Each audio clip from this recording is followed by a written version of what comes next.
శ్రీమాత్రే నమ. జయ గురు దత్తాత్రేయ నమ.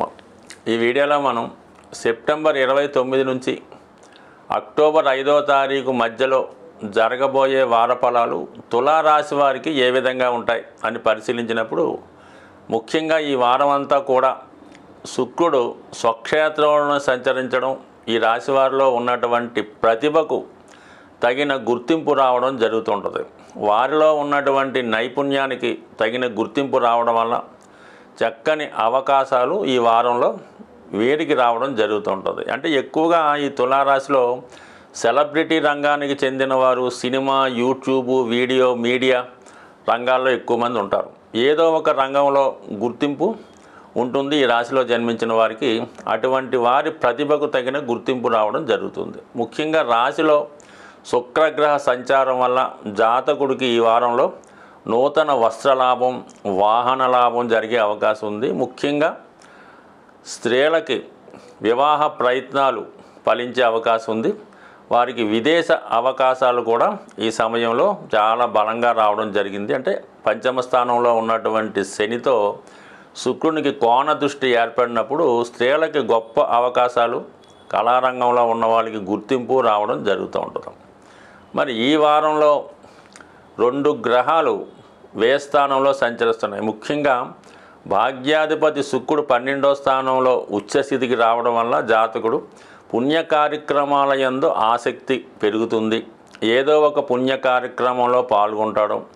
విద్యార్థులు చదువు కొరకు ఎక్కువ ధనాన్ని ఖర్చు పెట్టడం జరుగుతుంది. అలాగే జాతకుడు దూర ప్రాంత ప్రయాణం కానీ, దూర ప్రాంతంలో ఉన్నటువంటి పుణ్యక్షేత్రాలు దర్శించే అవకాశం ఉంటుంది. అంటే రవి ద్వాదశ స్థాన సంచారం వల్ల ప్రభుత్వానికి చెల్లించవలసినటువంటి ట్యాక్సులు, పన్నులు వగైరా చెల్లించవలసి ఉంటుంది. ఏదో విధంగా కుటుంబంలో పెద్దవారికి అనారోగ్య సమస్యల వల్ల వారి వైద్య ఖర్చుల నిమిత్తం కొంత ధనాన్ని వారి కొరకు కేటాయించవలసి ఉంటుంది. అలాగే కొంత సమయాన్ని కూడా వారి వరకు కేటాయించి వారికి ఏదైనా హాస్పిటల్లో చూపించడం కానీ, వైద్యం చేయించడం కానీ కూడా జరిగే అవకాశం ఉంది. అలాగే మీరు ఈ వారంలో ఒక ఆధ్యాత్మిక గురువుని కలుసుకొని వారి యొక్క సహకారంతో మీ జీవిత గమనాన్ని మార్చుకునే ప్రయత్నం జరుగుతుంది. ఇక భాగ్యస్థానంలో కుజ సంచారం, అంటే ధన సప్తమాధిపతి భాగ్యంలో ఉన్నప్పుడు కుటుంబంలో ఒకరికి ఏదో విధమైన అభివృద్ధి కలుగుతుంది. ముఖ్యంగా మీ జీవిత భాగస్వామికి వృత్తిలో అభివృద్ధి కానీ, విదేశ అవకాశాలు కానీ వచ్చే అవకాశం ఉంది.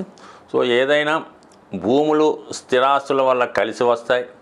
మీ పుట్టింటి వారి ద్వారా కానీ, మీ తండ్రి గారి ద్వారా కానీ మీకు రావాల్సినటువంటి ఆస్తి, అంటే మీ పేరున ఏమైనా రావాల్సి ఉంటే అది మీకు రావడం జరుగుతుంది. భూములపైన, స్థిరాస్తులపైన ఆదాయం పెరుగుతుంది.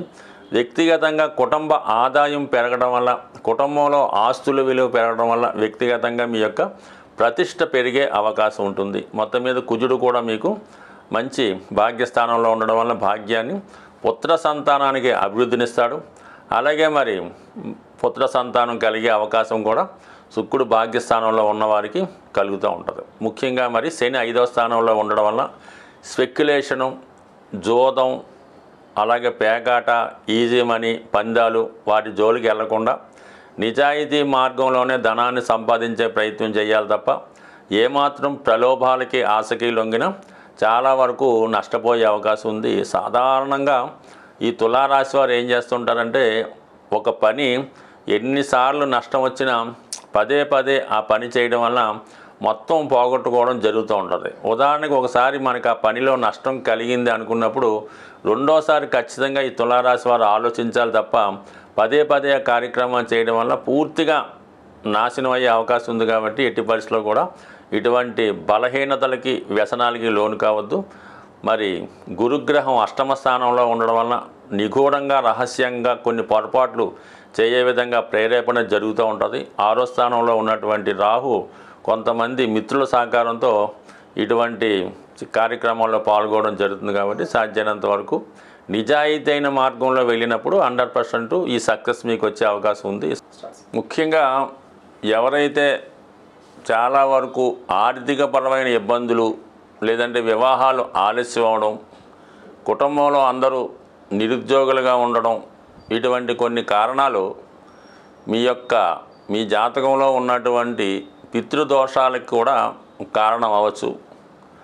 ఈ విధంగా ఎవరైతే ఇటువంటి సమస్యలతో బాధపడుతున్నారో వాళ్ళకి ఈ వారంలో ఏర్పడినటువంటి అంటే ముఖ్యంగా అక్టోబర్ 2వ తారీఖున ఏర్పడినటువంటి మహాలయ అమావాస్య రోజు మరి పితృదేవతల యొక్క సంతృప్తి కొరకు ఆ రోజు ఏదైనా దేవాలయంలో కానీ ఎవరికైనా తీసుకున్న వారికి మరి వారు వంటకి సరిపోయే విధంగా బియ్యం, పప్పు, చింతపండు, కొన్ని ఆకుకూరలు వాళ్ళకి బహుమతిగా కానుకగా ఇవ్వడం వల్ల మరి ఈ పితృదోషాలు ఉన్న వాళ్ళకి ఈ అమావాస్య రోజు చేసే ఈ దాన కార్యక్రమం 100% మీ యొక్క దోషాలు పరిహారం అవుతాయి. అలాగే మీ కుటుంబంలో ఉన్నటువంటి సమస్యలు కూడా చాలా వరకు సాల్వ్ అవుతాయి. ఈ విధంగా చేయలేని వారు కనీసం ఆ 2వ తారీఖు అక్టోబర్ 2వ తారీఖు అమావాస్య రోజు ఏదైనా గోశాలకు వెళ్ళి కానీ లేదంటే మీ సమీపంలో ఉన్నటువంటి గోవుకి ఏదో విధంగా ఒక నానబెట్టినటువంటి నవధాన్యాల్లో ఏదో ఒకటి, ముఖ్యంగా గోధుమలు కానీ లేదంటే శనగలు కానీ నానబెట్టి విధి విధానంగా గోవుకి బెల్లంతో కలిపెట్టి ఆ గోవుకి ప్రదక్షిణ చేయడం వల్ల ఖచ్చితంగా కూడా మీకు ఈ విధంగా ఉన్నటువంటి దోషాలు పరిహారమై అద్భుతంగా రాబోయే సంవత్సరం అంతా కూడా మీకు మంచి ఫలితం ఇవ్వడం జరుగుతూ ఉంటుంది. అంటే కొన్ని రోజుల్లో చేసే కార్యక్రమాలు విశేషమైనటువంటి ఫలితాన్ని ఇవ్వడం జరుగుతుంటుంది.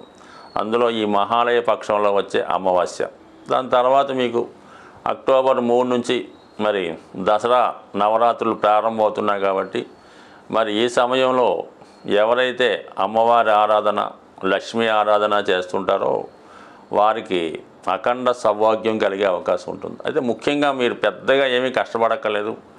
ఈ 3వ తారీఖు నుంచి ప్రారంభమయ్యే నవరాత్రి రోజు చక్కగా ఒక మంచి టైం మీరు ఎన్నుకొని అది వీలైతే ప్రాతకాల వేళ సూర్యోదయానికి ముందుగానే మీరు మీ యొక్క కాలకృత్యాలు తీర్చుకొని మీకు ఇష్టమైనటువంటి ఏదో ఒక భగవంతుడికి సంబంధించినటువంటి శ్లోకాన్ని లేదంటే అందరికీ సౌభాగ్యాన్ని, ధనాన్ని ఇచ్చే కనకదార స్తోత్రాన్ని ప్రతిరోజు ఒక నిర్దిష్టమైన సమయంలో నవరాత్రులు ముగిసే వరకు కూడా సుమారుగా ఈ 9 రోజులు విధి విధానంగా దాన్ని పారాయణ చేయడం కానీ లేదంటే శ్రద్ధగా వినడం చేయడం వల్ల సాధ్యమైనంత వరకు ఈ 9 రోజులు నియమంగా ఉంటూ సాత్విక ఆహారం తీసుకుంటూ ఎటువంటి అసాంఘిక కార్యక్రమాలు, ఎటువంటి వ్యసనాలకి లోను కాకుండా కేవలం సాత్విక ఆహారం తింటూ నియమంగా ఉండడం వల్ల ఖచ్చితంగా మీకు మంచి సమయం మారుతుంది.